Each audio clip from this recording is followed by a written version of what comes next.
కృపా సత్య సంపూర్ణుడిగా ఈ లోకానికి ఇచ్చేసి సమస్త మానవుల యొక్క పాప ప్రాయశ్చిత్తము కొరకై బలియాగమైనటువంటి ప్రభువు నిశ్చయంగా ఆయన ఉపదేశం చేత ప్రతి ఒక్కరు కూడా ఆయన బలపరుస్తూ నడవలసినటువంటి మార్గాన్ని బోధిస్తున్నటువంటి మంచి బోధకుడైనటువంటి యేసయ్య నామములో మనమంతా కూడా ఉదయకాలపు కృపా వాక్య ధ్యానములో సమకూర్చబడటానికి జీవాధిపతి అయినటువంటి దేవుడు ఈ రీతిగా జీవింపచేసినటువంటి ప్రభువుకి హృదయపూర్వకమైనటువంటి కృతజ్ఞతాస్తుతులు చెల్లిస్తూ ఉన్నాను. అలాగనే ప్రతిరోజు కూడా కృపా వాక్య ధ్యానంలో ఉన్నటువంటి మాటలను వింటూ బలపడుతూ ఆ విధంగా అనుసరిస్తున్నటువంటి బిడ్డలకు ప్రభు పేరట వందనములు, ప్రభు పేరట శుభములు తెలియజేస్తున్నాను. ప్రేమైనటువంటి దేవుని బిడ్డలారా, ఈ ఉదయకాలం మందు ప్రభు మనకిచ్చినటువంటి కృపావాక్యాన్ని చదువుకొని ప్రార్థనాపూర్వకంగా మనము ధ్యానం చేద్దాం. ఇక్కడ మరి సామెత గ్రంథము 3వ అధ్యాయము 1వ వచనములో మాటని నేను చదువుతున్నాను. నా కుమారుడా, నా ఉపదేశమును మరొకము, నా ఆజ్ఞలను హృదయపూర్వకముగా గైకొనము. మా ప్రియమైనటువంటి తండ్రి, పరిశుద్ధుడా, నీ పరిశుద్ధమైనటువంటి మాటలను మేము ధ్యానం చేస్తూ ఉన్నాం. ప్రభు సహాయం చేయండి. మా విమోచకుడా, బలపరచండి, వివరించండి. తద్వారా అనేక మందికి ఈ మాటలు ఆశీర్వాదకరంగా, దీవెనకరంగా, రక్షణకరంగా మార్చమని యేసుక్రీస్తు నామములో అడిగి వేడుకుంటున్నాము తండ్రి. ఆమేన్. ప్రియమైన దేవుని బిడ్డలారా, మనము చదివినటువంటి మాటలలో ఇక్కడ ఒకటి అంటాడు, ఎప్పుడు కూడా మరొక ఉండాలి అంటాడు. ఎప్పుడు కూడా గైకునేటువంటి వారంగా ఉండాలి. ఏమి మరవకూడదు అంటే దేవుని యొక్క ఉపదేశమును మనకు ఉపదేశించబడుతున్నప్పుడు, మనకు మరి బోధ చేయబడుతున్నప్పుడు వాటినేటిని కూడా మర్చిపోకుండా వాటిని మనము హృదయములో భద్రపరుచుకున్నటువంటి వారంగా ఉండాలి. ఆ ఉపదేశములో మనకు అందించబడుతున్నటువంటి ఆయన మాటలలో ఉన్నటువంటి ఆజ్ఞలు, కట్టడలు, విధులు, వాటిని హృదయపూర్వకముగా అంటే హృదయములోకి ఆహ్వానించుకున్నటువంటి వారంగా, ఆస్వాదించినటువంటి వారముగా వాటిని గైకొనాలి. ఈ రెండు కూడా జీవితంలో అది ఒక భాగముగా ఉపదేశం మరవకుండా ఆజ్ఞలను పాటించటంలో, గైకొనటంలో అనేది మర్చిపోకుండా ప్రతి నిత్యము ప్రభు సన్నిధుల నుంచి మనము ఆ విధంగా ఉపదేశించబడుతున్నటువంటి వారముగా, ఆ ఉపదేశములో మనకి ఇవ్వబడినటువంటి ఆజ్ఞను సంతోషముగా అంగీకరించి హృదయపూర్వకముగా గైకునేటువంటి వారంగా ఉండాలి. ఆ క్రమములో ఉన్నప్పుడు మన జీవితాలలో కలిగేటువంటి గొప్ప గొప్ప మేలును, గొప్ప గొప్ప కార్యములను, ప్రభు వలన మనకు లభించేటువంటి ప్రతి లాభమును మనము అనుభవించగలం. ఈరోజు మరి ఉపదేశము అంటే ఏంటి అంటే బోధన, సలహా, మార్గదర్శకత్వం, మంచి దారి చూపుట అనే అర్థాలు వస్తాయి. రెండవదిగా ఆజ్ఞ అనగా ఏమి? ఆదేశము, మాట తప్పక పాటించమని ప్రేరేపించే ఆదేశము. గైకొనుట అంటే ఏంటి?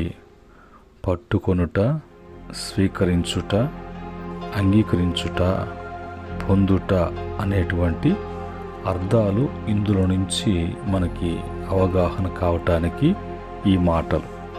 ఈరోజు వాక్యమును, దేవుని యొక్క ఉపదేశమును మనము గైకొనాలి అని మరి మనుషులు చెప్పేటువంటి వాది కాదు, కానీ స్వయాన దేవుడే మాట్లాడుతున్నటువంటి మాటలు.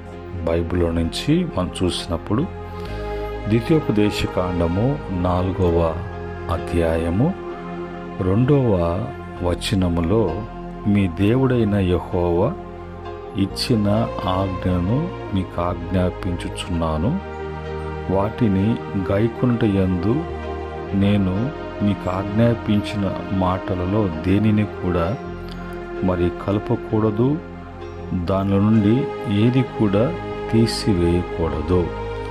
దేవుడు ఉపదేశిస్తున్నప్పుడు, దేవుడు ఆజ్ఞాపించినప్పుడు వాటిని గైకొనటానికి, వాటిని అనుసరించటానికి అది ఇష్టపూర్వకంగా ఉండాలి. కానీ అందులో మరి సొంత మాటలు, సొంత ఆలోచనలు, సొంత పద్ధతులు అనుకూలముగా ఉండటానికి చేయకూడదు. అందులో పాటించాలి అని చెప్పినటువంటి మాటలను తీసివేయకూడదు. నాకు ఈ విధంగా అయితే బాగుంటుంది అని వేరే మాటలు కానీ, వేరే సంభాషణలు కానీ, వేరే ఆచరణలు కానీ ఏది కూడా అందులో కలపకూడదు అని స్వయాన మరి దేవుడు మోషే భక్తుని ద్వారా తన ప్రజలకు తెలియచేస్తున్నటువంటి మాట. అలాగా చేస్తే ఏం జరుగుతుంది అంటే, ప్రకటన గ్రంథంలో చెప్పబడిన మాట ప్రకారంగా బైబిల్లో ఉన్నటువంటి తెగుళ్ళన్నీ కూడా వాళ్ళ మీదకు వస్తాయి అనే మాట బైబిల్ చెప్తుంది.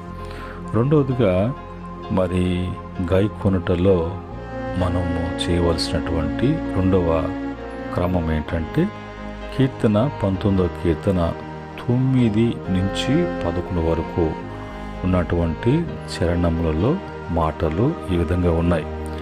యెహోవా యందైన భయము పవిత్రమైనది, అది నిత్యము నిలుచును.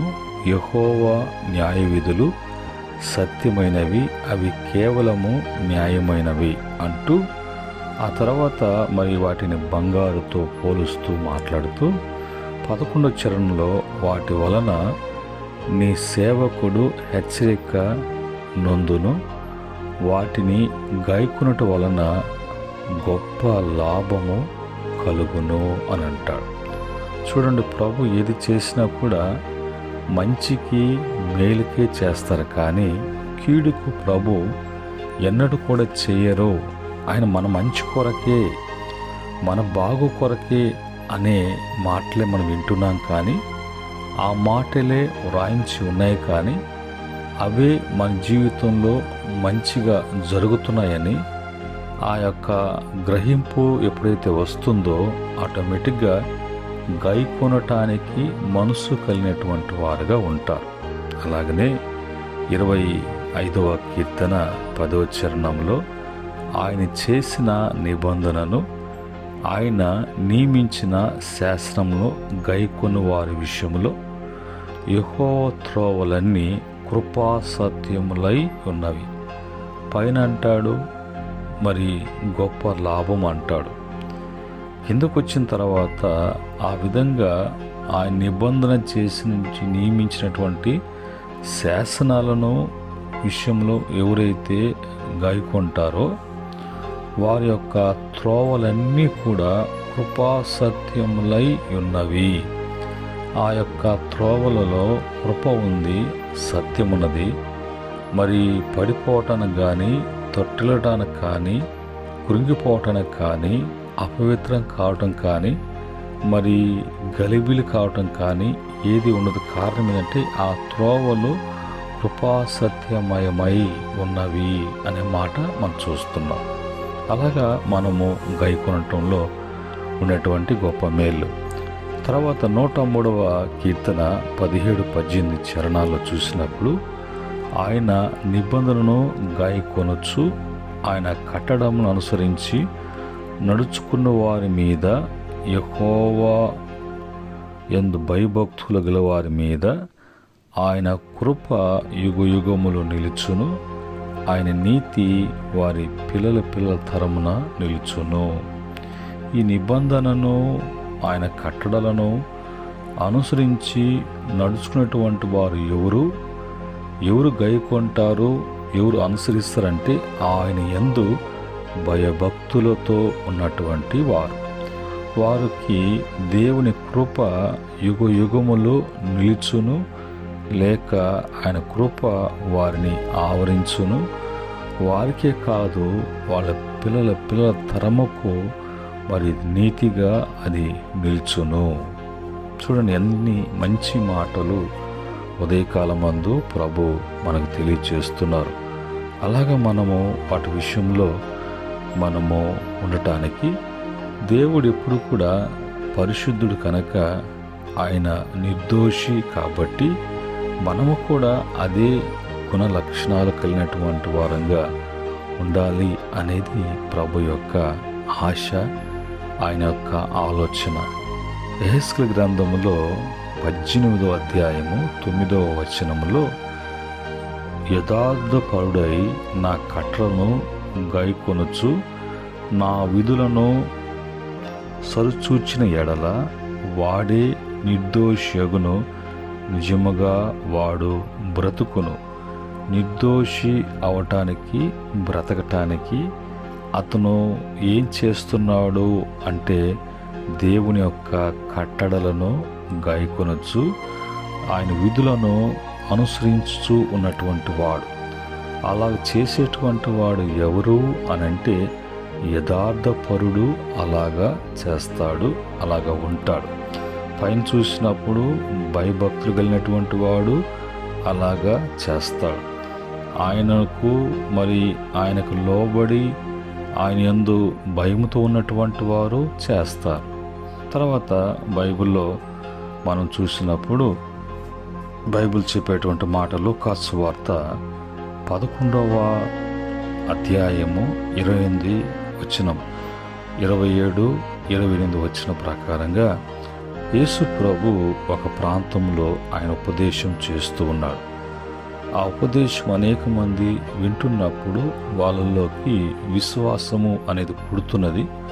వారి యొక్క మనసులు, వాళ్ళ యొక్క హృదయాలు దేవుని వైపుకు త్రిప్పబడుతున్నటువంటి ఆ యొక్క సమయంలో ఒక స్త్రీ లేచి యేసు ప్రభు వారిని ఇలాగంటది, నిన్ను కన్నటువంటి గర్భము, నీకు పాలు ఇచ్చినటువంటి ఆ స్థానములు ధన్యములు అని కేకలు వేస్తూ ఆయన గురించి ఆమె మాట్లాడుతున్నప్పుడు యేసు ప్రభు వారు వెంటనే ఆమెను గద్దించలేదు.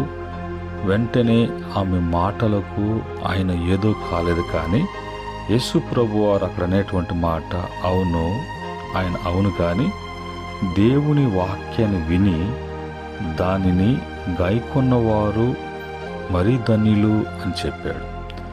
ఆమె తల్లిని గురించి ధన్యురాలు అని అంటే కరెక్టే, నువ్వు చెప్పింది. అయితే అంతకన్నా మంచి విషయం ఏంటంటే దేవుని వాక్యాన్ని విని దానిని గాయకొన్నటువంటి వారు మరీ ధన్యులు అంటే కొదువ లేనటువంటి వారు. ధన్యులు అంటే సమస్తము కూడా అనుగ్రహించబడినటువంటి వారు. ధన్యులంటే వాళ్లకు సమృద్ధి కలిగినటువంటి వారు అనే అర్థములు ఇచ్చేటువంటి మాట.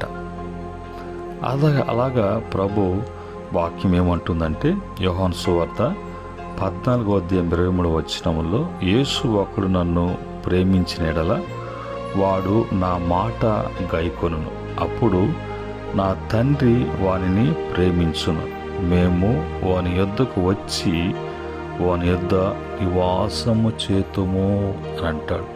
ఇప్పుడు మనము గైకొనటంలో దేవుని మాటలను అనుసరించటంలో అలా చేస్తున్నప్పుడు మనం దేవుణ్ణి ప్రేమిస్తున్నట్లు. కనుక మరి మనము కూడా దేవుని వలన ప్రేమించబడుతున్నాం. ఈ క్రమంలో ఇప్పుడు కుమారుడు తండ్రి వాళ్ళు అంటున్న, నేను నా తండ్రి వచ్చి అతనితో కలిసి నివాసము చేస్తాము.